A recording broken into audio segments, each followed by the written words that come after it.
don't be desperate. Desperation ló gbé mi débi tí mo wà yìí lónìí. Nǹkan tó ṣẹlẹ̀ ń pé ìgbà tá meet mo pàdé ẹ̀ ní iléèwé gíga Lagos State University. Ó sọ fún mi pé òun like mi but òun mọ̀ pé ọmọ Yorùbá ni mí ná. Ó ti jábọ́ sí mi lọ. Intention ni pé tóun kọ́ gba mi sọ́ọ̀tún tóun ní normal phone tóun ṣá máa bá mi sùn tóun ṣàgbẹ̀rún pọ́pà ọmọ Yíbò lélẹ̀ ẹjẹ́ àṣà ni mo wá òbá ń pa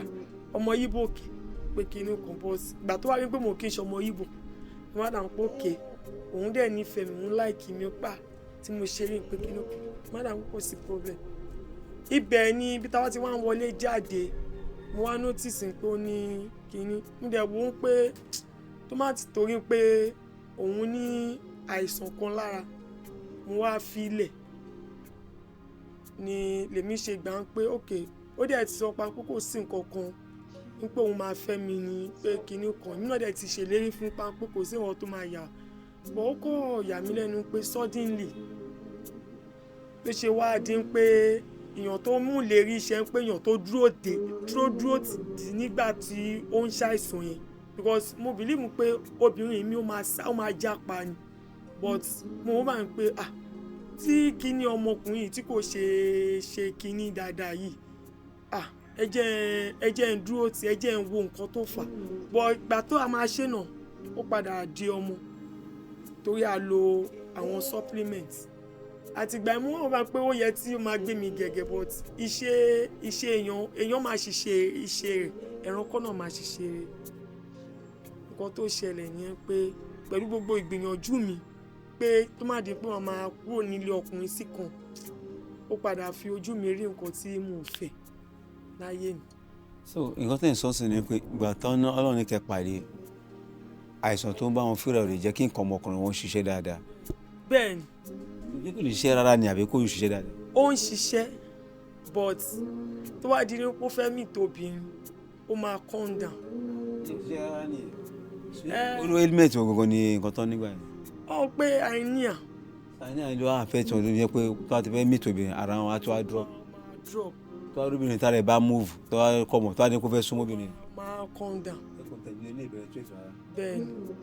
ni lèmi fi sọ pé tí n bá gbìyànjú ẹ̀ lọ́dọ̀ pharmacist la fi lọ sí ilé oníwòsàn ilé kínní Ọlọ́run dẹ̀ ṣe Ọlọ́run gba ara ẹni yẹn ṣiṣẹ́ ní ìjọ yìí kó tó ṣẹlẹ̀ yẹn. Ṣé ẹni ẹ ti wá treat àná yẹn fún wọn àbọ̀kàn fún ọ lóògùn ni? Ó fún ọ lóògùn pé tó máa ṣe bíi pé tó máa perform pẹ̀lú bí. perform but ó ti ń lọ sí treatment kan ó ti ń gba treatment lórí kínní yẹn àní àyè but ó ti dá ọjọ́ fún pé ìjọba ìbáyìí ló máa wá ṣe operation yìí but during that time tó ṣe ń lọ tó ṣe ń ṣe kínní yẹn ìyẹn ó dà pé doctor yìí ò fún ní pé ó máa affect ó ní side effect of what is taking kan tó wá ṣẹlẹ̀ ń pé at the end of the day ní kínní yẹn wá ń fún ní another side effect but àtìgbà tó ti wá ṣe operation yẹn ó wá kò nǹkan bẹ́ẹ̀ even though gan oògùn yẹn gan gbàtara àwọn supplement yẹn gan mo ṣọ́n pò lójú ẹ̀ẹ̀mejì lọ ọmọ mi ẹ̀kejì yẹn òun ló ó bí àlògùn àfi bí ọmọ. Ok kó tó ṣe operation yẹn supplement yẹn lẹ lò tẹ́ fi meet tẹ́ fi bí first born yẹn. àfi bí. side effect wo ni supplement yẹn. Kò fún wọn ní ó kọ̀ fún wọn ní perfect performance so that he can a lè ṣe because wọ́n sọ pé òun máa ń ṣe gbé but maybe nítorí sickness illness tó wà lára òun yìí oúnjẹ tí òun máa drop because èmi ò first time tí la máa jọ meet I don't see mo kàn wọ́n máa ń pa èmi wọ́n wọ́n bá mi bí ara mi ló wà àyẹ̀mọ́ pé wọ́n máa ń pé tóbìnrin mi tó bá jẹ́ lákì ìbò tó àbí kíní kan pé tọkùnrin fẹ́ gun orí ẹ̀ máa ṣe kíní mọ́ ọ̀pá and I'm not such a person pé wọ́n máa ń ṣe òṣìkè àbí kíní mo kọ̀ ká sára ni òun ló wá bá mi pa pé nǹkan báyìí ló ń ṣe òun when I saw him crying mo dẹ̀ máa ń bá mi pé tíyàn share a problem together and look for the solution at once ó happen lálákọ̀ọ́kọ́ ó wá kún lẹ́lẹ́kejì then I was like I now involve myself into it wá jẹ́ mo mọ̀ ní pé irú èèyàn bẹ́ẹ̀ yẹn ni I will just pack off because mo wá rí pé egbò tó wá dá sí mi ní ara ń sìn ó ju nǹkan tí mo wá ṣe fún yẹn ló ń gbà yẹn nǹkan tí mo kàn fẹ́ sọ fún àwọn obìnrin tó ń kọ́ mọ̀ tó fẹ́ ṣe ìgbéyàwó àbí wọ́n wà desperate nípa ọkùnrin ẹ ṣe jẹ́jẹ́ ẹ rò tẹ tó wò kò kí ń ṣe nǹkan tó wá dáhùn pé o ní owó o fẹ́ ṣe o lè gbé bùkátà fún ọkùnrin at the end of the day ọlọ́run níjà takù náà tàdé ya failure torí ẹni ìdí ẹ̀ ni mo fi sọ pé ẹni ipò mo fi post ẹ̀ sórí social media ń gbà yẹn pé is a wanted person ó gbàgbé àwọn ọmọ ẹ̀ sí mi lọ́wọ́ kò dá sí wọn kò sọ tó ṣe ń jẹ kò tó ṣe ń lọ sí school tó ṣe ń wọ̀ tó ṣe ń ṣe kinní kan kò sọ nípa ẹ̀ bọ́ ẹ̀kọ́ náà ló jẹ́ fún èmi náà mo dẹ̀ ti kọ́gbọ́n nínú àṣìṣe mi orí ẹ̀ mo dúpẹ́ lọ́wọ́ Ọlọ́run tẹ́mi ṣì wà ń bẹ ìrètí ṣì wà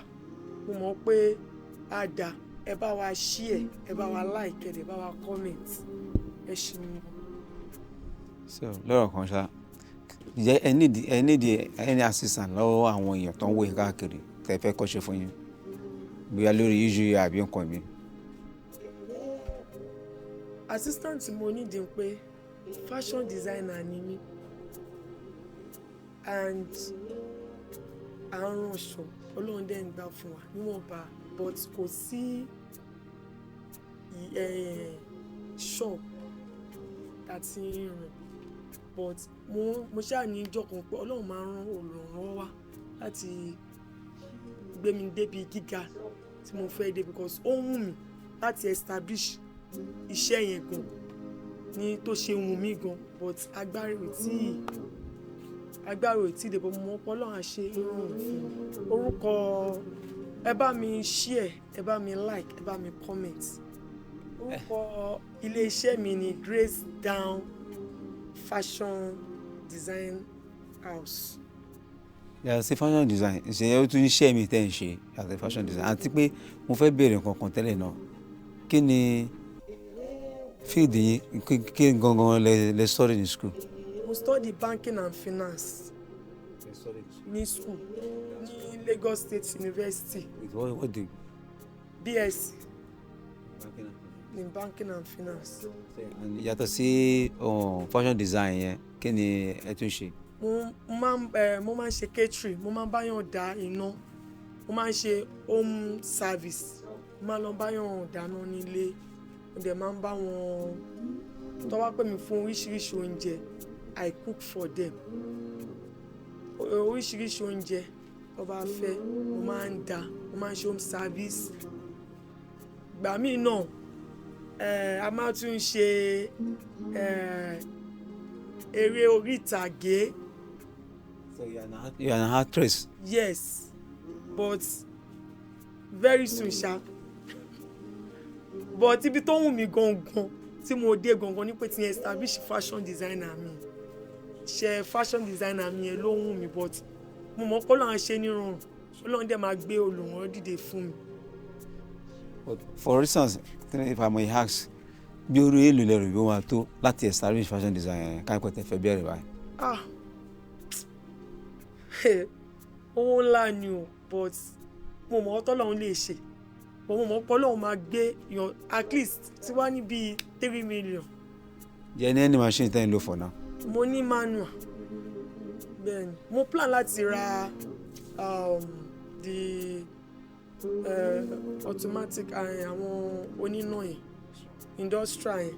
but torí responsibility àwọn ọmọ yẹn tí owó yẹn ṣe lọ nìyẹn. bí èlò ló ń tà yín. nísìnyí ó dàbí pé 300,000 ló ń ta per industrial machine weaving machine yẹn náà is like 250,000 now. torí ẹ̀ at least tí wọ́n ṣì wá rí àwọn yẹn iṣẹ́ ti lọ. ẹ ṣeun gan. So any other word for any final words from you? Ẹ jọ̀ọ́ tẹ share tẹ dẹ like tẹ dẹ bá wa comment àti àwọn èèyàn tó dẹ̀ ń go through nǹkan tí mò ń go through Ọlọ́run á ràn gbogbo wa lọ́kàn. Ọlọ́run dẹ̀ máa gbé olùrànlọ́wọ́ dìde sí wa because olúkálùkù dà tó máa sọ nǹkan tó ń rí ilé akún ọ̀nà gan kò ní ráyè gbà but olúkálùkù ló mọ tó ṣe ń dùn ún lọ́kàn tó ṣe jẹ́ egbò àdá ìjìnà pé tí ọkọ̀ máa wá from nowhere ó máa lò ní mugu torí ẹ̀ ni ó máa ń jẹ́ pé tẹ́wọ́ ara àwọn ẹlòmíì tó wá ń go through depression tó wá ń go through frustration maybe you are ẹ̀rí ẹnìyẹn ó ń pariwo ń try láti máa ṣe kinní kan a lot ó ń bẹ nínú ọkàn but kò ríyàn tó máa ṣe ẹ̀ fún and when you are going through abusive marriage or relationship please speak out because a lot of people have gone because of this. Ọlọ́run máa jẹ́ àdúró ṣe ìyá àwọn ọmọ wa o àníkú sójú ọ̀nà bí èéfín o àwa tá a dẹ̀ bẹ̀rẹ̀ náà láparí ẹ̀ láyọ̀ àtàláfíà. Ẹ ṣeun gan, ẹ bá wa share, ẹ bá wa like, ẹ dẹ̀ bá wa comment. Once again for rounding up, what's the name again? Onakoya Christiana.